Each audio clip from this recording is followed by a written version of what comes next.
Restriction and Labor Recruitment, 1924 to 1964. The calls for immigration restriction from nativist and xenophobic advocates finally resulted in stricter immigration policies in 1917, 1921, and most importantly, in the Johnson-Reed Immigration Act of 1924. This act, also known as the National Origins Act, restricted European immigration very dramatically. It established national quotas of 2% of each nation's population in the United States in 1890. About 85% of those allotments were reserved for Western and Northern Europe, which thus disadvantaged immigrants from Southern and Eastern Europe. Now, interestingly, the Western Hemisphere was exempted from any quotas because employers in the U.S. southwestern states had successfully lobbied their congressmen to convince them how important the supply of labor from Mexico was for their regional economy. So with the 1924 law, Mexican immigrants were regulated for the very first time. Prior to this, American officials did not really have much concern about Mexican immigration. They saw them as a regional labor force in the Southwest, and also believed that they were temporary migrants who would return back home on their own. The Johnson-Reed Act, or National Origins Act, also did a few other things.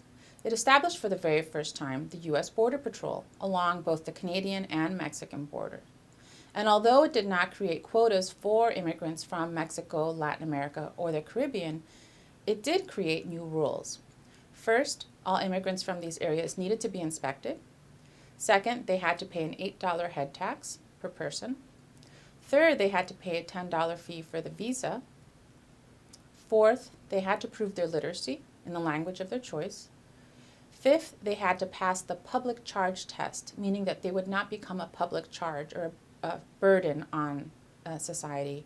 And sixth, they could not be contracted laborers. So one of the interesting things about Mexican immigration over the course of the 20th century is that Mexican immigrants have at times been recruited, but then also deported. Mexican workers were recruited during periods of labor shortages in the United States, such as during World War I and after the 1921 and 1924 immigration restriction laws, which reduced the number of European immigrant workers available in the United States.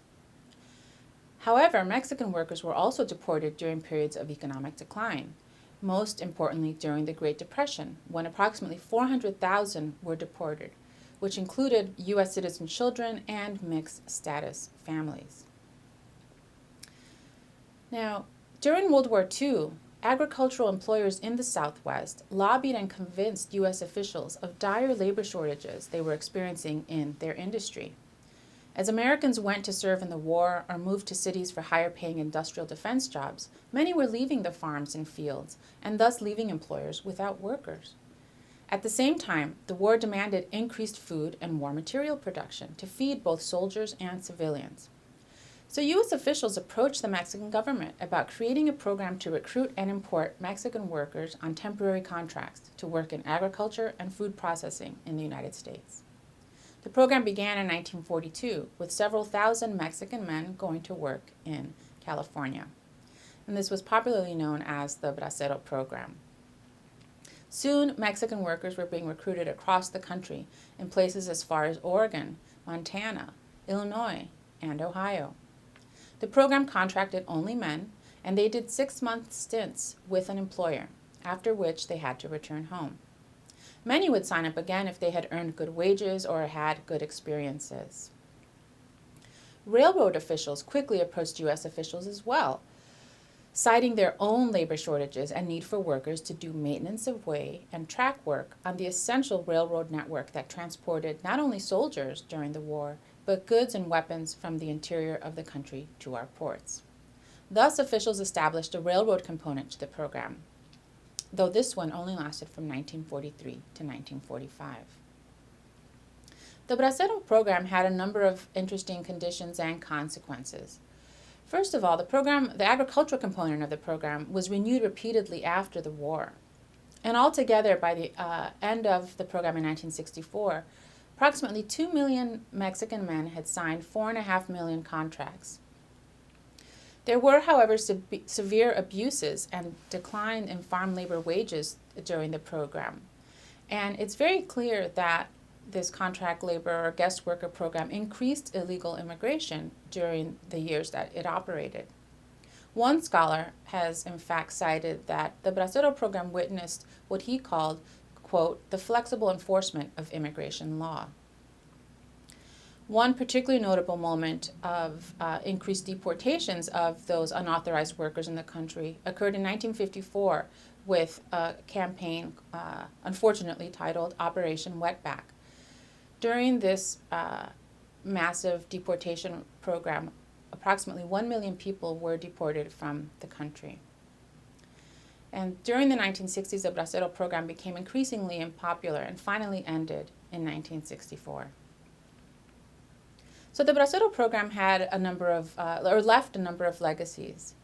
First, it established a pattern whereby the United States attracted migrants north, both contracted workers as well as legal and undocumented Mexican immigrants during these decades. It also taught Mexican workers that migration was a viable economic strategy for supporting one's family and surviving. You could come work in the United States for short periods of time and then return home. But because of the short-term nature of labor contracts, the program also contributed to the phenomenon of return migration, where migrants would quote-unquote earn and return. And the Bracero program also established employment patterns, destinations, and labor markets for ongoing Mexican migration. So, the Bracero program set this massive wave of migration in motion. Once the program ended, however, people's economic need for jobs did not just automatically disappear. Many migrants continued coming north, in some cases back to the same employers they had worked for previously.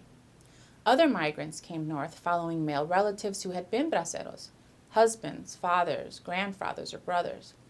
As we will see in the next unit, however, migrating to the United States legally became increasingly more difficult in the years that followed.